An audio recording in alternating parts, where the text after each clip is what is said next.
Sejam bem-vindos ao canal Radicalizando Filmes. Hoje irei explicar um filme de terror e ficção científica chamado A Cidade dos Malditos.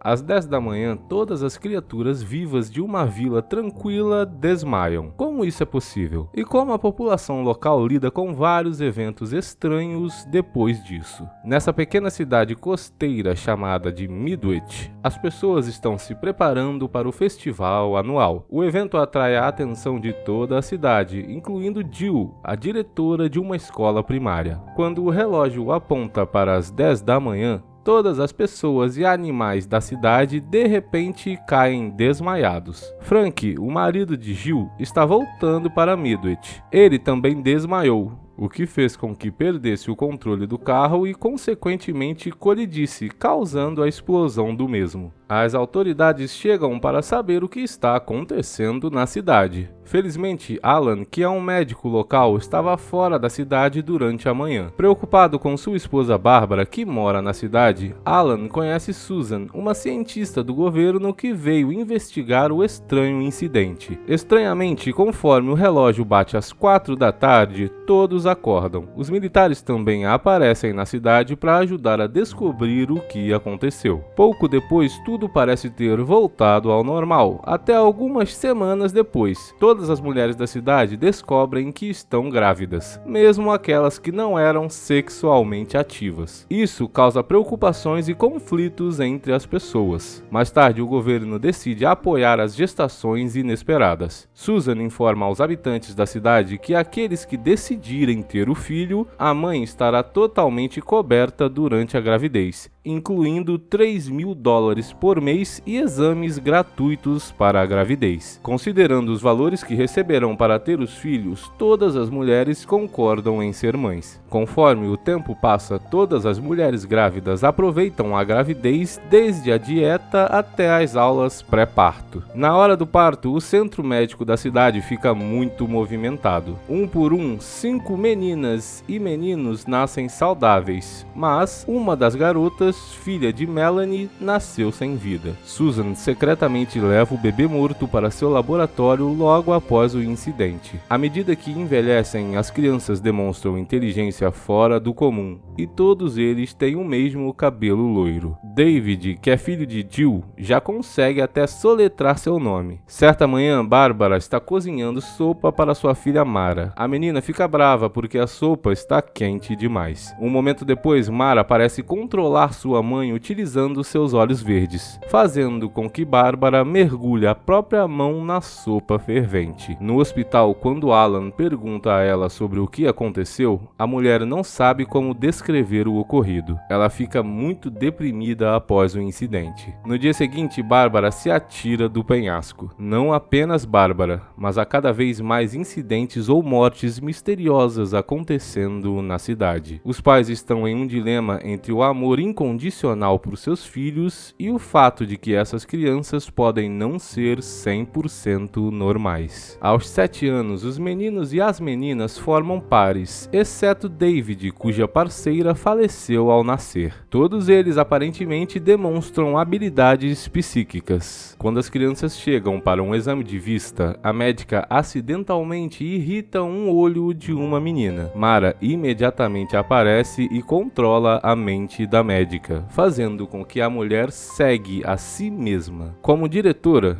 Jill acha melhor para as crianças terem aulas especializadas. Ela pergunta a Alan se ele pode ensiná-los sobre comportamentos gerais e simpatia. No entanto, ele recusa. David desenvolve um vínculo de empatia com sua mãe depois de crescer com a ausência de sua companheira. Vários dias depois, David decide procurar a menina falecida no cemitério. Ele encontra Melanie, que continua deprimida mesmo após todos esses anos depois da morte de sua filha. David pode ver que Melanie tinha um plano para tirar sua própria vida. Alan também chega, mas para visitar o túmulo de Bárbara. Ele diz a David que a finada menina não foi enterrada ali. O garoto então compartilha suas condolências pela morte de Bárbara, o que normalmente crianças nunca fazem. Depois de ter um encontro positivo com David, Alan decide ensinar as crianças na escola. Quando o homem dá sua aula, Jill o chama para encontrá-la no escritório. As crianças pegam os livros e começam a estudar por conta própria. De repente, o homem da limpeza, totalmente bêbado, abre a porta. Ele começa a acusar as crianças por seus crimes. Quando o homem bate em um dos meninos com uma vassoura, as crianças se sentem ameaçadas. À medida que seus olhos se tornam verdes, 8 delas, exceto David, controlam o homem, fazendo com que suba a escada. Seus olhos ficam vermelhos e o homem se joga do telhado do prédio. Alan e Jill correm para salvá-lo, mas é tarde demais. As crianças saem da aula, fazendo Alan e Jill acreditarem que não são humanas. No dia seguinte, Alan decide ver Susan, contando a ela sobre sua teoria de que as crianças devem ser a causa de todas as mortes misteriosas. Susan também revela que desde o nascimento das crianças já foram reportados mais de 30 casos de pessoas retirando suas próprias vidas. Isso piora quando Susan informa a Alan que não apenas Midwich, mas algumas outras pequenas e isoladas aldeias na Europa e Ásia têm passado pelo mesmo fenômeno. As pessoas caem desmaiadas, gravidezes simultâneas acontecem e crianças com poderes psíquicos nascem. A CIA também se envolveu na investigação por anos. Existe uma possibilidade de que as crianças sejam usadas como hospedeiros genéticos de alienígenas que querem sincronizar o mundo. Depois disso, Susan leva Alan para seu laboratório secreto. Ele fica chocado com o que ela o mostra.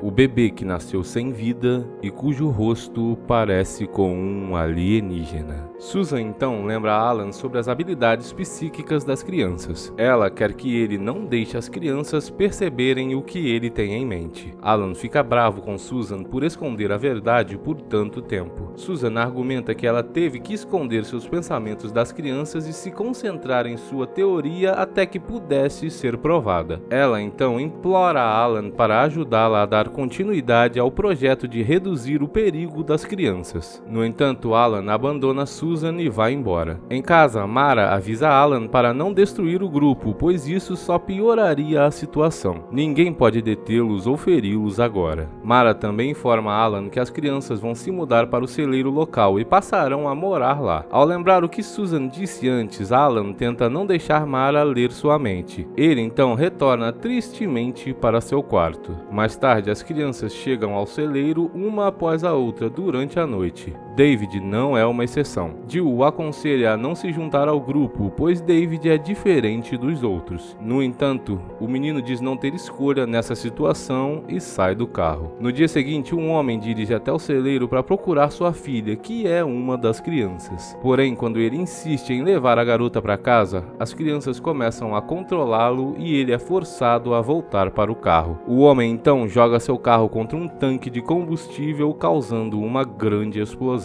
Depois disso, Susan corre até Alan para informá-lo sobre os planos do governo acerca das crianças. Os militares chegarão em breve para destruir as crianças a todo custo, nem que para isso precisem destruir a cidade inteira. Por isso, os moradores têm que fazer as malas e deixar a aldeia o mais rápido possível. À noite, Alan chega ao celeiro e conversa com as crianças. Como ele não consegue convencê-las a desistir de sua crueldade, ele percebe que não há nenhum motivo para salvar suas vidas. O homem camufla sua mente imaginando o oceano, impedindo que Mara leia seus pensamentos. No dia seguinte, Mara conversa com David sobre sua simpatia, que não pode se desenvolver na colônia. Enquanto isso, o pastor da cidade tenta atirar na cabeça de Mara com sua arma. No entanto, ele é pego no flagra pelas outras 4 crianças. O homem acaba efetuando um disparo contra si mesmo e retirando sua própria vida. A morte do pastor aumenta a raiva na cidade. As pessoas começam a caçar as crianças durante a noite. Quando se deparam com algumas das crianças no caminho, uma mulher começa a expressar toda sua raiva a respeito dos crimes cometidos por elas. Ela então é controlada e ateia fogo em si mesma até a morte. Enquanto isso, Susan está fazendo as malas para deixar a cidade antes que o governo envie o exército para a vila. Nesse momento, Susan encontra Mara, David e outro menino. Ela tenta esconder seus pensamentos sobre o plano do governo. Quando o trio entra no laboratório de Susan, David finalmente consegue ver sua parceira. O menino começa a chorar, sentindo pena pela morte do bebê. Mara novamente usa seu poder, fazendo Susan deitar na mesa de dissecação e tirar sua própria vida, abrindo seu tórax com um bisturi. Durante esse tempo, Alan preparou uma caixa de dinamite em seu carro para se livrar livrar das crianças malignas. Policiais estaduais e militares também chegam à cidade conforme o planejado. Alan chega na escola para ver Jill contando a ela sobre como parar as crianças. No entanto, Alan quer conduzir seu plano sozinho, então ele tranca Jill dentro da escola antes de sair.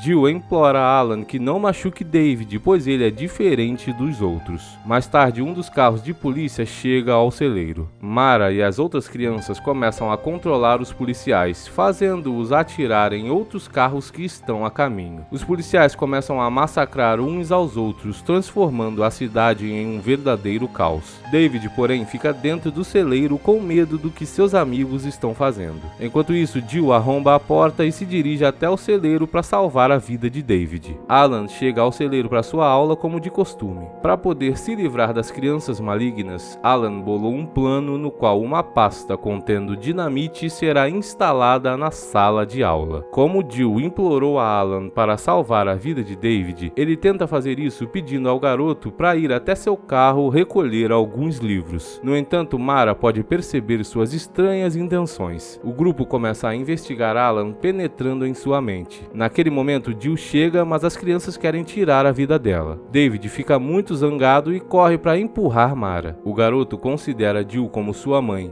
e a ama verdadeiramente. Ao pensar em uma parede de tijolos, Alan é capaz de criar uma barreira psicológica para manter as crianças alheias a respeito da existência da bomba. Alan apressa Jill para levar David para fora antes que o tempo acabe. No final, as crianças invadem a mente dele, mas é tarde demais. A bomba explode, destruindo o celeiro e matando a todos, incluindo Alan. Jill e David sobrevivem após o massacre. Jill diz ao garoto que eles se mudarão para um lugar onde ninguém os conhece. Na última cena, David está sentado no carro de sua mãe, olhando para longe. Obrigado por assistir. Até o próximo.